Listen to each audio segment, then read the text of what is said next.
สำนักพระราชวังเผยแพร่ประกาศสมเด็จพระนางเจ้าสิริกิติ์พระบรมราชินีนาถพระบรมราชชนนีพันปีหลวงสวรรคตตามที่คณะแพทย์ผู้ถวายการรักษาสมเด็จพระนางเจ้าสิริกิติ์พระบรมราชินีนาถพระบรมราชชนนีพันปีหลวงได้ขอพระราชทานกราบบังคมทูลเชิญสมเด็จพระนางเจ้าสิริกิติ์พระบรมราชินีนาถพระบรมราชชนนีพันปีหลวงเสด็จพระราชดำเนินไปประทับที่โรงพยาบาลจุฬาลงกรณ์สภากาชาดไทยตั้งแต่วันที่ 7 กันยายน 2562 เพื่อติดตามพระอาการทางระบบต่างๆ ความทราบทั่วกันแล้วนั้น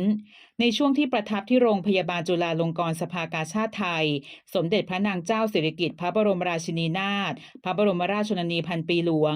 ทรงพระประชวรหลายครั้งและคณะแพทย์ตรวจพบความผิดปกติทางระบบต่างๆทำให้คณะแพทย์ต้องถวายการรักษาอย่างต่อเนื่องตั้งแต่วันที่ 17 ตุลาคม 2568 สมเด็จพระนางเจ้าสิริกิติ์พระบรมราชินีนาถพระบรมราชชนนีพันปีหลวงทรงพระประชวรจากภาวะติดเชื้อในกระแสพระโลหิตแม้ว่าคณะแพทย์จะถวายการรักษาอย่างสุดความสามารถแล้วแต่พระอาการทรุดหนักลงตามลำดับถึงวันศุกร์ที่ 24 ตุลาคม พุทธศักราช 2568 เวลา 21:21 นาทีเสด็จสวรรคตณโรงพยาบาลจุฬาลงกรณ์สภากาชาดไทยด้วยพระอาการสงบสิริพระชนมพรรษาปีที่ 93 พระบาทสมเด็จพระเจ้าอยู่หัวมีพระบรมราชโองการโปรดเกล้าโปรดกระหม่อมให้สำนักพระราชวังจัดการพระศพถวายพระเกียรติยศสูงสุดตามราชประเพณีประดิษฐานพระศพณพระที่นั่งดุสิตมหาปราสาทในพระบรมมหาราชวัง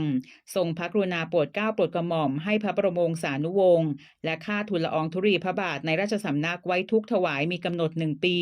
ตั้งแต่วันสวรรคตเป็นต้นไปและในวันที่ 25 ตุลาคม 2568 เว็บไซต์ราชกิจจานุเบกษาประกาศสำนักนายกรัฐมนตรีเรื่องสมเด็จพระนางเจ้าสิริกิติ์พระบรมราชินีนาถพระบรมราชชนนีพันปีหลวงสวรรคตตามที่ได้มีประกาศสำนักพระราชวังเรื่องสมเด็จพระนางเจ้าสิริกิติ์พระบรมราชินีนาถพระบรมราชชนนีพันปีหลวงสวรรคตลงวันที่ 24 ตุลาคม 2568 นั้นรัฐบาลได้รับทราบด้วยความโทมนัสยิ่งจึงเห็นสมควรประกาศดังต่อไปนี้ให้สถานที่ราชการรัฐวิสาหกิจหน่วยงานของรัฐและสถานศึกษาทุกแห่งลดธงครึ่งเสาเป็นเวลา30 วันตั้งแต่วันที่ 25 ตุลาคม 2568 เป็นต้นไปให้ข้าราชการพนักงานรัฐวิสาหกิจและเจ้าหน้าที่ของรัฐไว้ทุกข์มีกำหนด1 ปี